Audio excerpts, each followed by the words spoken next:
Tonight Show. Look at this. This is so comfortable, I don't know if I'll fall asleep. How you guys all doing? Well, welcome. So we're doing a Q&A. So the audience, if you guys have Q's, they're going to have A's for you. So you can go ahead and don't be shy. Go ahead. Yeah, there you go. Oh, okay. Lean forward. All right. Welcome to my living room, gentlemen. Good to be here. I like what you've done with the place. It's very nice. Yeah. Okay. Hi. What's your name? Stevie. Hey, Stevie. My question is, which did you prefer, doing Karate Kid or Cobra Kai? Good question. Stevie, rock star. Well, wow, it's apples and oranges. Karate Kid was my first film. I was 18 years old, just going to college, studying to be a filmmaker, and went on a couple auditions, and one of them was Karate Kid, and I got it. So that was just, you know, having something happen at the first of your life like that was super exciting. So that's when I learned my martial arts. That's when the whole thing started. So I'm really, you know, my heart's there. But Cobra Kai is a whole new fun adventure. It's really part two. It's, I would say, similar, same, different but same. You know, like the episode of Cobra Kai with Daniel and I, different but same. So it's hard to pick. It would be like picking between your kids. Some people might have a choice in that. I don't. But we're loving Cobra Kai because, you know, a movie's a movie. It's, you know, you shoot for 3 months, it's done, and it's sealed. You know, this is really what we're doing season. All the new things, you know. Wow. Yeah. Hey, hi. Hi. Hey. My name is Jenna, and my question is, what was your favorite season out of Cobra Kai? Well, I think my favorite season was, it's a tough one because the entrance in season 1, episode 10, with Billy, and then the fight we had, I just really enjoyed the entrance. I just really enjoyed. So because I was coming in to the show, but I kind of like, season 3 was very full, and that big fight through the window, and, you know, with Ralph and with Billy, and it was just a culmination of so much, you know, culmination of so many problems between the three of us, and it was very rich. And the writers write so well, you know, they write the characters just multifaceted, which is the difference between us doing the movie, which we were white hats and black hats. You know, Johnny and I would, Billy and I would, you know, black hats, and Ralph and Miyagi were the white hats. So the show is really exciting because you get a chance to play some vulnerability and a lot of texture, more than if you were doing a movie, you know, which we kind of did. The movie was just dark and light. Now there's all kinds of texture, you know. But I would say season 3 was very exciting for me. I haven't seen the show yet, so I don't know. Good? No. I heard it's good. Yeah, it's like, again, thinking a kid. I love season 1 because it was the beginning, it was raw. It was the first time coming out of the gate. That was a great, fun experience to do that.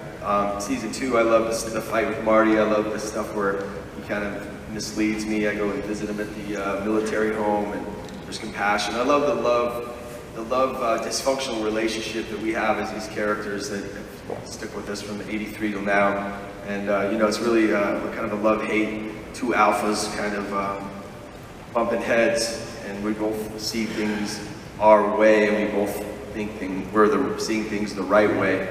And everything we do is with good-hearted intentions, even though those 2 points of view collide. So I love working with Marty and playing all those different levels. Season 3, I think, was, like you said, I think it's really colorful. I love the arc that I had from being drunk at a bar to fixing Miguel, to bumping into Allie, and to the final fight with this guy, and then Daniel coming and saving the day, and then the bow at the end, I think, was a great climax. So it's hard to pick something. I mean, the whole thing is such a great ride, and to me it all strings together, so it's more like what kind of moments are my favorite, and they're all great for me, all fun. Good question. Hi, my name's Lily. I was just wondering, what's your favorite moment while filming, your favorite scene? Favorite scene? Well, I love working also with Ralph and the Johnny Daniel rivalry and the butting of heads. So I like doing some of the driving scenes with Daniel. Those are my fun. REO Speedwagon and the nuts and all that. those are tops. Fighting him, these guys are two guys that are different but same. They really have. They're so similar in so many ways, but they just have completely different programs downloaded into them. You got Daniel with the Miyagi and the balance, and then you got Johnny with this. What are we gonna do? This influence in your life. If you got a crease in your life, you don't have much of a shot out there, kids. Pick your mentor wisely.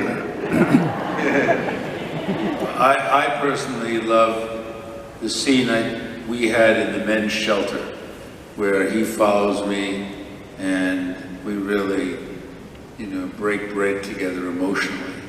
And it was just terrific. And that's when, both of us kind of wailed, emotionally in our eyes. And I remember what happened to me.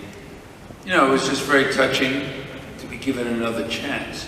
And that's the kind of scenes I really like to do, much more than the tough guy stuff. I think the tough guy stuff comes because there is a part of me that's dark. But the real lively, love, vulnerable stuff is when we play, and that John Kreese feels that he is, that Johnny Lawrence is the son he never had. So it's that kind of appeal and reference that I enjoy playing as an actor, more than just the tough guy.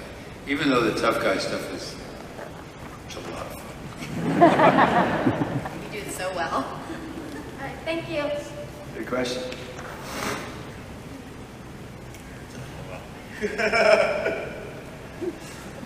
I'm a big fan of How I Met Your Mother. I would love to know how your approach on playing a clown for your first time on that show. And are we going to see Neil Patrick Harris on Cobra Kai? I would love to see Neil in the show. He's fantastic. Did you ask what my approach was to playing the clown? How were you approached? Oh, how was I approached to playing the clown? Yeah, okay. Well, I got a call that How I Met Your Mother was interested in me doing a guest spot. Was I interested? Without seeing it, I said, sign me up, I'm in, I love that show. Then they sent me the script, and I turned the pages, and there's a clown, and there's a clown, and then there's Ralph Macchio. And there's a clown, and a clown, and Ralph Macchio, and a clown, and Ralph Macchio, and then at the very end, the clown takes his makeup off, and it's me. So I thought, well, that's a safe way to bring me back on television. Don't give me any lines.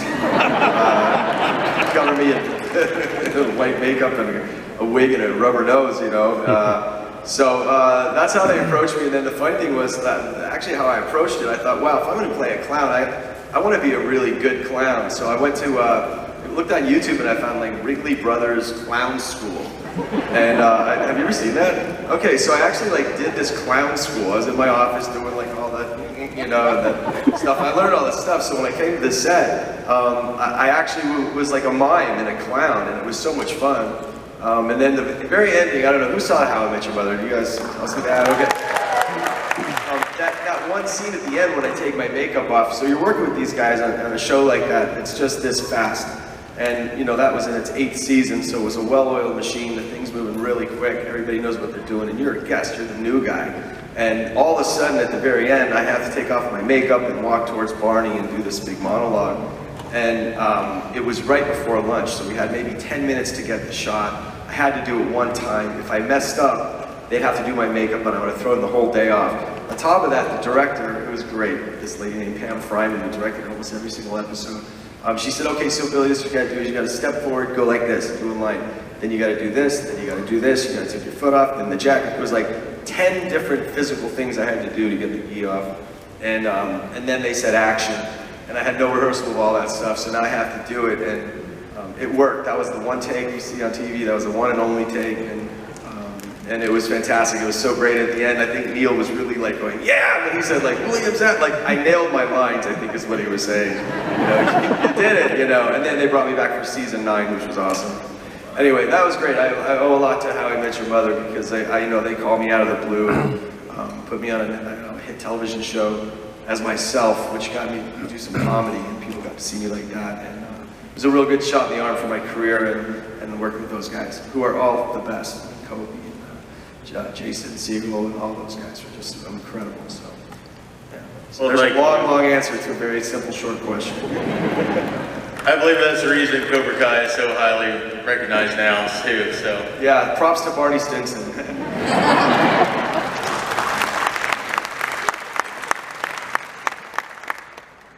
What's up, Martin and William? I'm Josh. How you doing? Welcome to Kansas City. Thank you. Okay, so guys, there's no fear behind this question that I'm going to ask you. Obviously, season 4, the hype is beyond real. We saw the very familiar silhouette of one Terry Silver has set the internet on fire. Guys, I'm curious. When it comes to season 4, will Terry Silver be coming alone?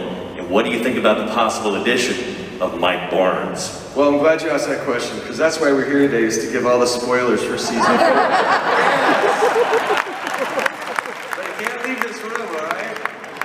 It's all right, we all know nobody's taping this and everything, so we're safe, okay?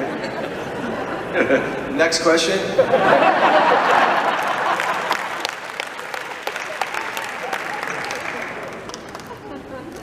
Great question, though. I know it's exciting. Terry Silver's definitely back.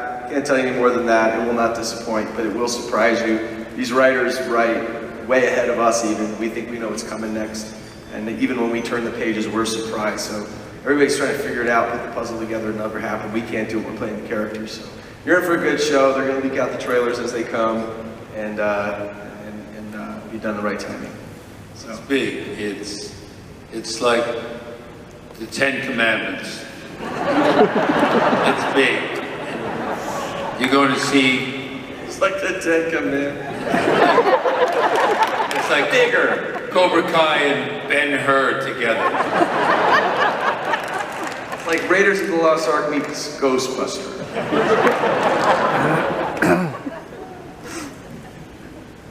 Hi, I'm Seth, and I was wondering, what is your favorite choreography / fight scene kind of thing? Figures favorite. Good question. Marty, you want to take it? Yeah, I think my favorite choreography was fighting Billy at the end of season 3, and then fighting Ralph, which I found, of all the heroic things to do, Ralph, I was at that point of choking Billy, and Ralph saves Billy's life. And then we go at it, and then I lift him up and plow through the window, which of course was a stuntman. And Billy wanted to do it for me. But no, you asked them to do it, me to do it for me. I couldn't let him hurt himself. But it was just so rich because these cats had 2 takes. And the first take, for some reason, the window didn't fall the way the camera would have liked it. So the second take was just careening through that glass. It reminded me of Karate Kid 2 when I went through the glass myself. But this was a very big glass, and it was so rich. And the choreography let us play the moment where we're all culminating outside the window, and you all saw it. And, standing in glass, and Billy looks at Ralph and wants me to die, and gives him the nod, and then I'm saved by Mary screaming no, at the end. But it was just all that choreography played into the emotions of all the characters. It was so right on, that action, that fight, and then what was resolved, the winner of the tournament will sustain himself, the dojo. And it was great. That's how the writers write. They really write so that all the physical stuff plays into the emotions of every character, which is tough to do. You know, sometimes you get to do a movie where there's just gratuitous violence, you know, but like in Rambo, you know, a lot of violence. It wasn't really geared towards each character. But everything in Cobra Kai, all the physicality is driven by the emotions of each and every character. That's why Billy is so fun. Man, I don't know. I think what's coming, season 4, is some of my favorite choreography, so you have some good fights to look forward to for sure in that. They're all good. You know, we have a great stunt crew, a great stunt team, and these guys are really innovative. We did Karate Kid, it was pretty much 2 styles. I learned Tong Soo Do, which is a Korean style. Ralph learned Okinawa Te, which is a defensive soft style. And we pretty much stuck to that. So, but now, and today in martial arts in general, it's mixed. It's a little bit of everything, right? So our choreographers are bringing in different kinds of moves from different kinds of styles. So that's really been fun in every single fight to play with new things. And the idea is that Johnny's picked up some things along the way, like when Kree says, "I taught you everything you know," and Johnny says, "Not everything," and this kind of wheel kick from the ground and kick the cigar out of his mouth. That's a new, I forgot the style that is, but that was like a different style. So we're learning stuff, new moves and new stuff too, so it's all exciting. You know, I love in the first episode of season 1, the fight with the teenagers in the parking lot so far is my emotional favorite one. It's the most, I think, fulfilling, because that was the first time Johnny Lawrence pulled out his weapons since 1984, you know. So the emotional part of that and protecting this kid kind of set the tone of who Johnny is and why he's doing it. So I really enjoyed that. I love fighting with Marty in season 2. We had a great fight at the beginning when you know, he comes in and we have our fight. We worked really hard on that one and moved really fast. I think I jammed my toe one time in his foot because I was moving in on him and he didn't back up in time, or I moved too quick and, you know, my toe completely jammed inside. Moved too quick. Yeah, those happen, by the way. We're all I moved too quick. You know, and so my toe jammed inside, and I got a stunt guy standing over there, and you see you guys, and he was ready to jump in, but we want to do our own stunts because there's a difference. If you see a stunt guy doing the fight, sometimes it comes off and it looks like, you know, a video game, like some really great technical martial artist, like Street Fighter or something, which is great, but what we're bringing to it, Ralph, all of us, is character in the martial arts, because martial arts is unique to each person. So as much as possible, I want to do it, even if it's a little slop, this and that, it's all on purpose. Anyway, I jammed my toe, hobbled over to the side, and literally yanked my toe out, and didn't tell anybody. But I mean, the electricity that went up my leg, if you ever had that happen, was not fun. But yeah, we get very physical. Every fight we're doing. Do you get injured a lot because they are very physical people? Yeah, I mean, we don't, not injured, but like for instance, the fights with Daniel, with me and Ralph in my apartment, where I kick him into the TV. That fight was a lot bigger than they cut together at the end. But you know, he's got really good blocks. Like Ralph in real life, he's been doing that since 1983. You know, he's got these great like pop weapons, and his arms are they're like a baseball bat. So every time I go to do a punch, it's like bam. It's like, dude, chill. Boom, damn, dude. So by the end of the day, I'm like, literally, I have pictures of it. I haven't posted them yet. But both of our arms from here to here is just bruises. Wow. And it literally feels like you just took your arm and slammed it against a pole, because we shoot this stuff over and over and over. So yeah, it's very physical. We move very fast. In Karate Kid, we didn't have any of that because we had so much time to practice. We had 5 days a week, 4 hours a day, learning those fights exactly, specifically. And we never really, except one time, had one little slip up at the fence fight where I round kicked Ralph in the face. It's fine. Got over it.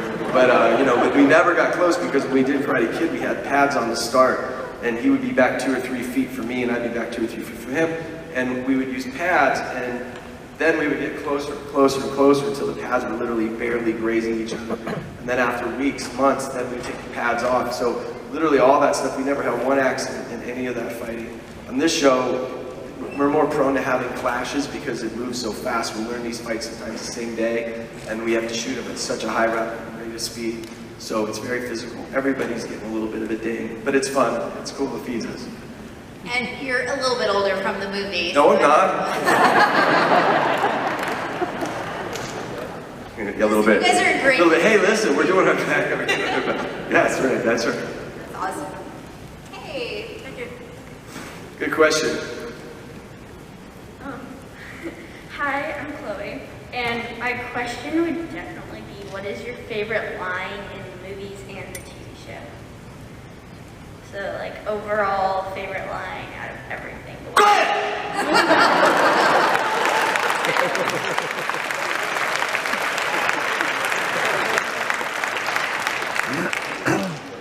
And sweep the leg. That was for you, Chloe. And when you read a script and the emotions between the dialogue, between the lines, often is so rich when the scene is so right. And that scene is so right. That when we, and God knows we've seen it so many times in, in trailers. But when I wiped your nose, I said, do you have a problem with that? You do. Look at he looks at you like that. You have to say no, sensei. It's just terrific. And finish him. I like that finish him, which we did. The director John Avildsen, we did it in the soundstage while we were just looping. And finish him was said originally quietly.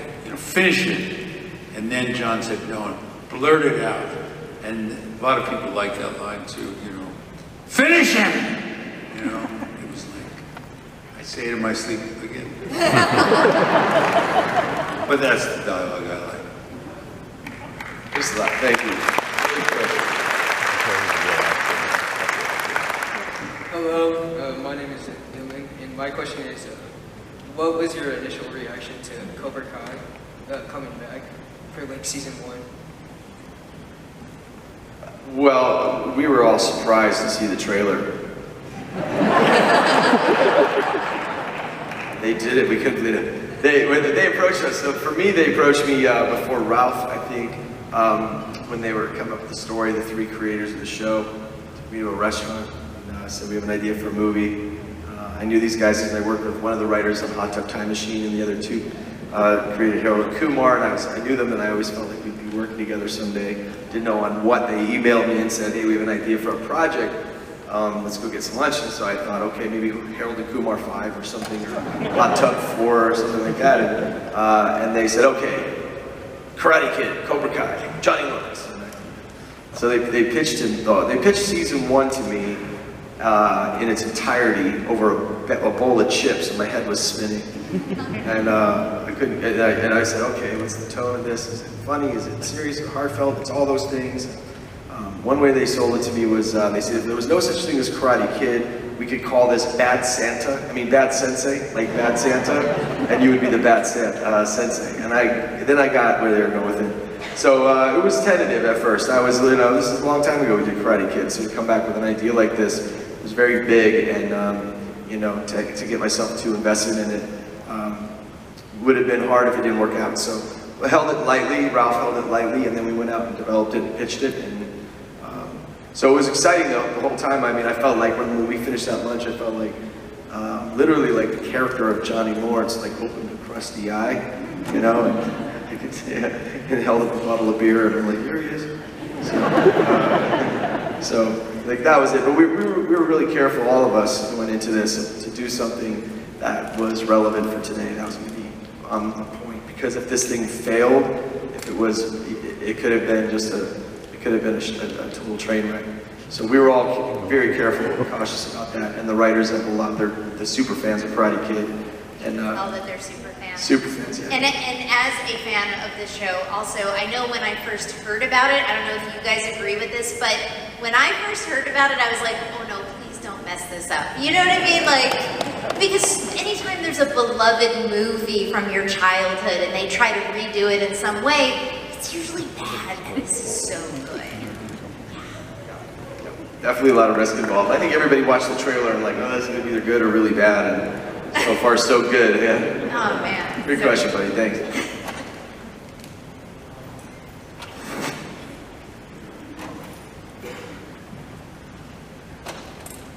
Hey, what's up? My question is for William.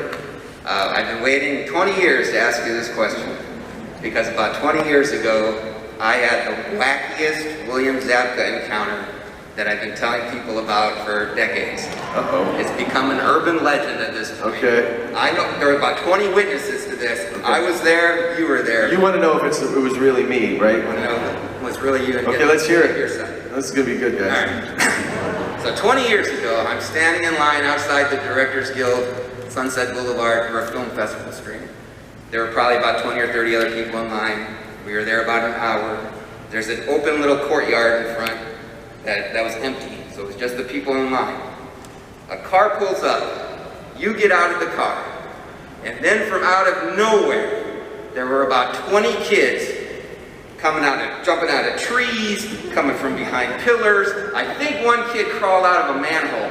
They're running diagonal directions, hooting and hollering. They all plant themselves in front of you, and then in unison they go, sweep the leg, ha! No mercy, ha! And then 10 seconds later, they all run off in different directions, and they vanish. There was no sign that these kids existed. You paused, put on some sunglasses, adjusted your suit, and walked into the building like the coolest cat in Hollywood. Now that's how I remember the story. What's your version of that story?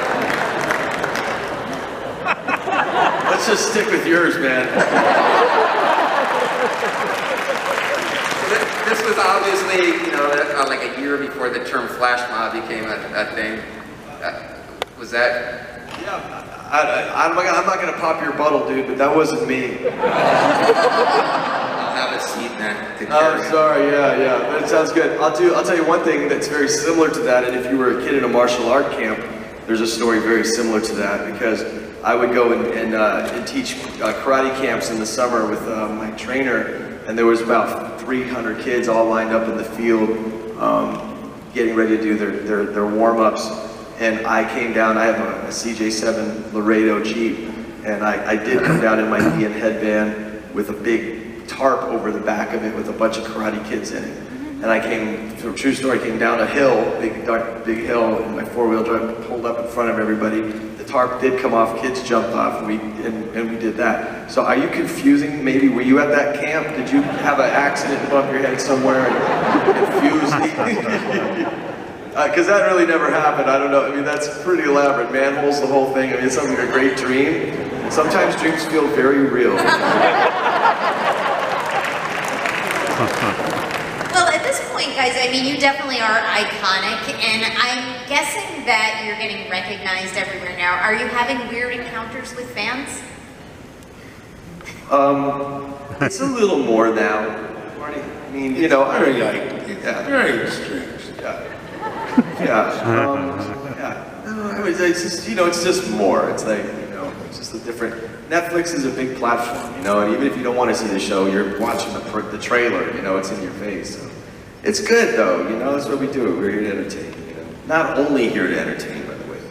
Mostly, yeah. So it's fine. No weird encounters. Just nice people, Yeah, I think that we really appreciate, we've been living in the Karate Kid world for years, going to autograph shows and all, but the attention now is it's so rich, and so many people have been made happy by the show being, it's really rich in the sense of kids love it because they go tell their parents about the show, and then the parents tell the kids about the movies, so that it goes back and forth, and it's such an education, and I think the success of the show is based on what we haven't had in a long time. Wonderful show like the Ed Sullivan Show, where everybody in the family can get around the TV and watch Cobra Kai and get something from it. So I feel really good about what we're giving to everybody because it's great. Kids identify with it.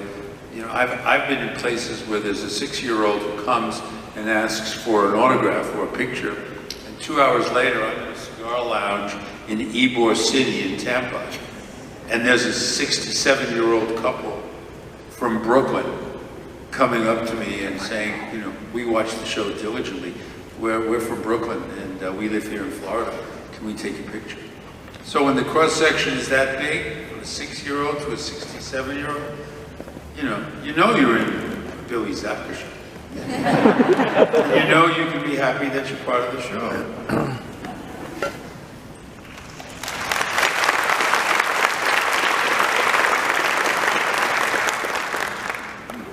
Mr. Kove, Mr. Zabka, thanks for being here today. This question relates mostly to Cobra Kai, but you may certainly be able to speak to the Karate Kid. In filming, do you tend to stick very strictly to what is written in the script, or as actors, do you get to bring your own ideas, improvising lines, the way something should be read or portrayed? It's a mix because, you know, I think... Marty never learns his lines. Everything you see is from him. Yeah, I mean, I've always rewritten lines in movies and things, and then only recently I stopped doing that. And I did it because I guess it was easier to learn if I changed a word here and there. And Billy and I had a problem with a scene just right before the end of season 4. And we rewrote the scene over the weekend, sent it to the writers, and the writers, you know, they gave us credit. Yes, it's good, your writing is good, but let's just keep it the same. And we really tried to make this scene, both of us had a problem with the scene. And it was coming out of episode 10 in, you know, season 4, and I had the hardest time. And we ultimately it worked, I guess. But I stopped doing that with these writers because they're really good. But whenever we do have a problem, we can take it to them, and sometimes they'll say, okay, do it your way. And you know, you'll change a word here and there. But by and large, their writing is good, which is why everybody likes the show. It's really good writing. And, you know, we've all been part of movies that were dreadfully written. And God knows we wonder why they ever got made. And then there are little movies like Rambo, who Sly has 9 lines. I have more lines than he does, but it's non-stop action, you know, and pictures work for that reason too. So, you know, I try not to rewrite much in Cobra Kai, and they give me these big speeches, and I'm pontificating a lot, you know, but it's written well. And if I can learn the lines easily, that means it's written well. When you have a tough time learning a line, usually it's poorly constructed. Go ahead. What would you say?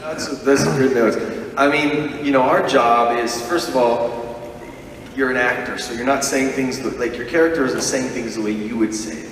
So you may read a line and go, it'd be better to say it this way. It comes off my tongue better this way. It's the same meaning, but I want to do it this way. But that's the default. That's a cop-out. That's a crutch. What you're really supposed to do is you're supposed to go and get the muscle memory on your tongue for the way that this line is written. Because usually by the time it gets to you, it's gone through the writer's room, it's gone through studio notes, it's gone through network notes, it's gone through all the producers, all the writers, and now you have it. So if you think you're going to come here and fix everything, so first you gotta do it and serve it that way. If there's an intention, or if there's for me it's not a word, it's more of an idea, and how that idea connects. Like I don't think Johnny would do this. I think Johnny, that's too much for that. No, then we'll redo the whole thing. But as far as the words go, it's pretty much important, at least to get it nailed the way it was written, and then play with it. As far as improvising, once you're in the pocket and you're nailing it, then they're like, just go with it. And then you can have a lot of fun and do that, you know. Paul Walter Hauser, who plays Stingray, is great with that. Like, remember him in the Home Depot, and he's like, aren't you? Yeah, that guy's so funny and he's so quick. So he just riffed a whole bunch of different things, like, remember the 80s when this happened and that happened? You know, as an actor, your job is to say the text, and sometimes that's the work. It's not comfortable sometimes to say things. Sometimes you don't even want to say them because you're like, that hurts to say it. Like Johnny wouldn't say it, you know, it's uncomfortable.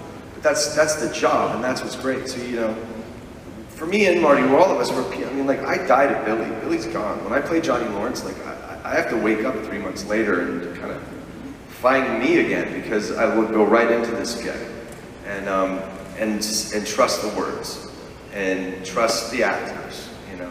So for me, that's the journey. That's the work as an actor. It's like, I want to do it my way. I want to do it this way, but they have it constructed a certain way. You know, I owe it to serve that first. But then, you know, and then there's movies you do, like Marty said. I did a movie one time in Bulgaria. It was the biggest POS. And I literally, I got there, no joke, and I got the script. I won't say what movie it was, but I got there and I said to the producer, I said, this is the worst script I've ever read. He goes, I said, can I make some tweaks? He says, go have at it. So I sat in the production office and rewrote the whole thing, and they shot it. Yeah. So they didn't care, they just wanted to make their movie. But on something like this, you know, Karate Kid, this kind of caliber, you know, it's been vetted. How I Met Your Mother, like, you don't mess with a word. Like, if I came on How I Met Your Mother and said, I have an idea, like, there's like an army of like, I mean, when you do a table read for How I Met Your Mother, they got a big table, there's Neil, there's the whole cast, the director, all the producers, the network. I mean, you're surrounded in a room, it's like a stadium, and you're surrounded, you're at a table, and if you decide you want to, like, you know, you never have an idea. So I learned on that show, like, I'm not going to say, I'm just going to say what they write, and they know what they're doing, you know. Maybe when you're the star of the show, then you can play around with it, like we do now. You know, it's really funny because I did the Goldberg, same thing, and you don't mess with a well-oiled machine, you know. And God, you know, how many times we had this discussion the first time you did How I Met Your Mother, and you know, Billy had the same thing I did. We walk into a set, we have a reputation, we can fix this. I'm pretty good fixing the script. He writes, so he knows what he's doing. But you can't go in there when you're dealing with people who just know what they're doing. And you never really know that until down the line. You know, our writers know what they're doing. How I Met Your Mother, the writers know what they're doing. They look at you like, you want to change something? Yeah, you know, sweep the leg. You know, it's like, and you know, you basically just shut up. And you just do what you're told, and it usually works out better. It does. Even with those flashbacks and stuff you saw of Vietnam, I had a whole list when I went to see them for season 2, and I met with mercenaries, I met with Army Rangers, met with all these people to discuss their flashbacks. And these guys are so astute. We sat in a hotel, in a restaurant in Beverly Hills. He said, we did that already. We've made that note. We have it all set up. It'll be in season 3. Blah, blah, blah, blah, blah. And when you're dealing with characters who create your show with that astute, all you can do is shut up and say their words. Man, I'm gonna look for that Bulgarian movie, I gotta tell you. I'll tell you what it is later. I hate to say it, but man, we could do, yeah, we'll close on one last thing. Is there anything that you want to plug before we get to our final question? Should we follow you on Twitter, Instagram? Follow you. No. If you want to. Okay. Okay, our last. I mean, I'm there. If you want to follow, that's fine. We don't know where I'm going though, so don't follow me. I don't really do. We appreciate all of you for coming out today. Thanks. Thank you guys very much. Come to our table and get some pictures and laugh. Laugh with us. So our final question. One last question. If you guys weren't acting, what would you guys be doing? That's an easy one. I've always wanted to be a time traveler. Go back to the days of the Alamo, back to the days of Rome,